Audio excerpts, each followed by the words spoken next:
It's kind of weird to think about, but the Sonic Dash series is actually more of a consistent series than Sonic the Hedgehog itself. Since the dawn of time, it was decreed that mobile games shall perform extremely well for companies' expectations. Of course, that's because microtransactions rule the earth at this point. But when this game first came out, it wasn't really like that. Sure, there were things you could buy with red rings, and you could buy red rings yourself, so you could get those things faster. Characters, I think you could buy gold rings, boosters for your runs. But as time went on, this little game became something more than what it was intended to be. Sonic Dash became a brand. We have things like the giant Sonic Dash arcade machine, which is incredibly difficult to play. We got Sonic Dash 2, its superior yet very overlooked younger sibling. And eventually we even got Sonic Forces Speed Battle, a game that did so well that they changed its name from Sonic Forces Speed Battle to just Sonic Forces, because even Sega wants to try and forget that this game existed. And while Sonic Dash and Sonic Forces are still going strong, we have one newcomer to this branch of gaming that I didn't know about until pretty recently. As Sonic fans, I'm sure you know what Sonic Prime is. It's the latest Sonic TV series that is not debuting on TV because TV is dead, but also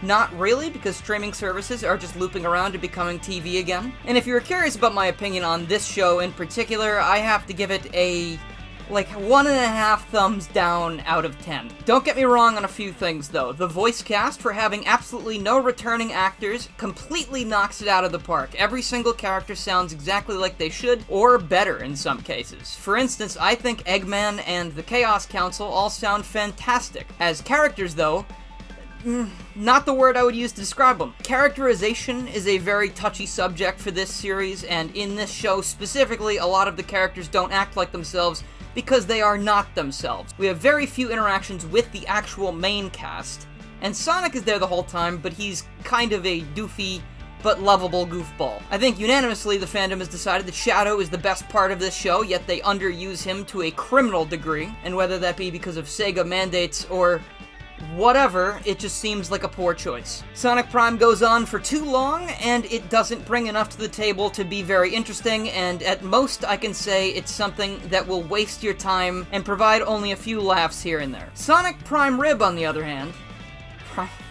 Prime Rib?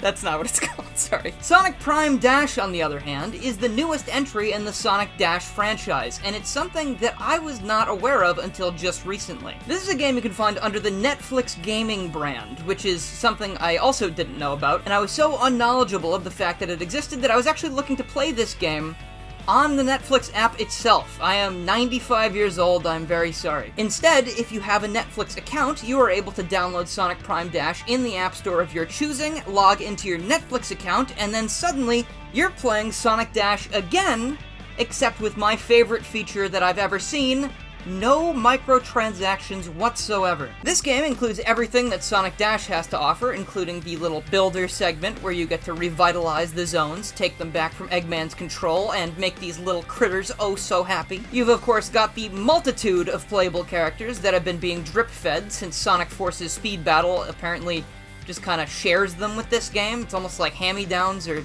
hand-me-ups, I guess. That includes characters like Tangle, Whisper, Metal Sonic, Classic Super Sonic. Oh, now we're getting somewhere. Now, I haven't played the regular Sonic Dash in quite a long time, and my data has since been wiped, so I can't play as Silver the Hedgehog anymore, so I will not return to it. But there are a lot of new locations that I haven't seen before as well. You have things like Snow Hill Zone, which of course is just a Green Hill copy, and you have Seaside Hill Zone, which I believe was the original level for Sonic Dash.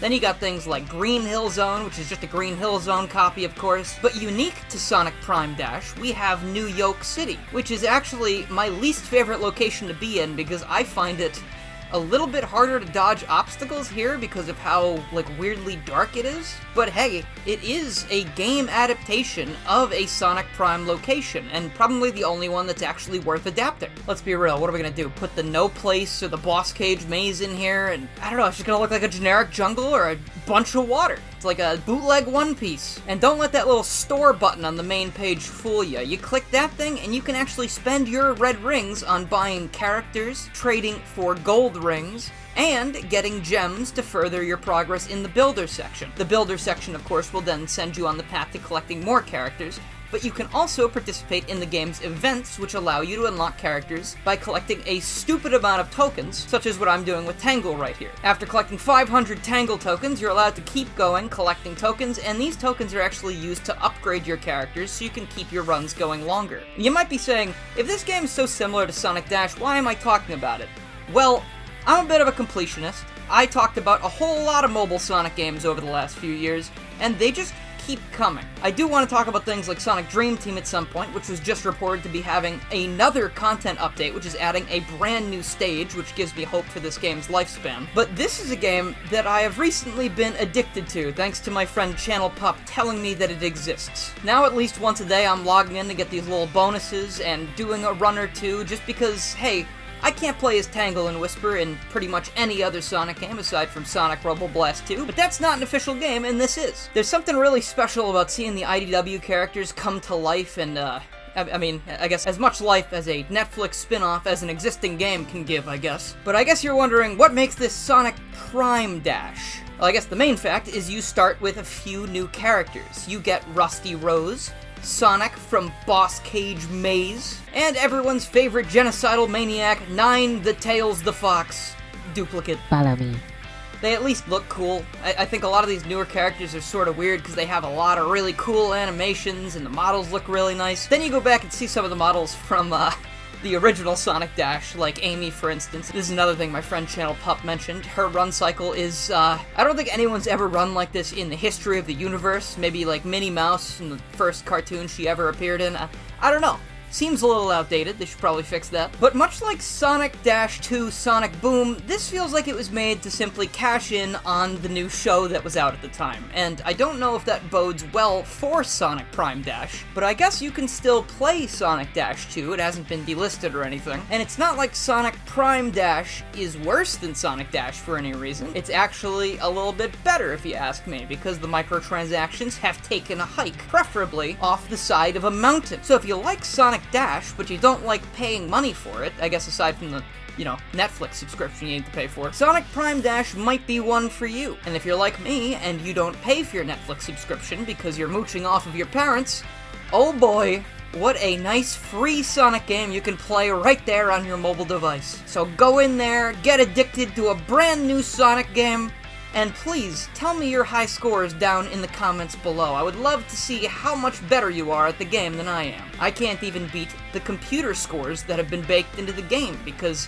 I either lose interest, or the game just gets too hard too fast and my reflexes go out the window. That just happens when you get old, man. I don't know what to say.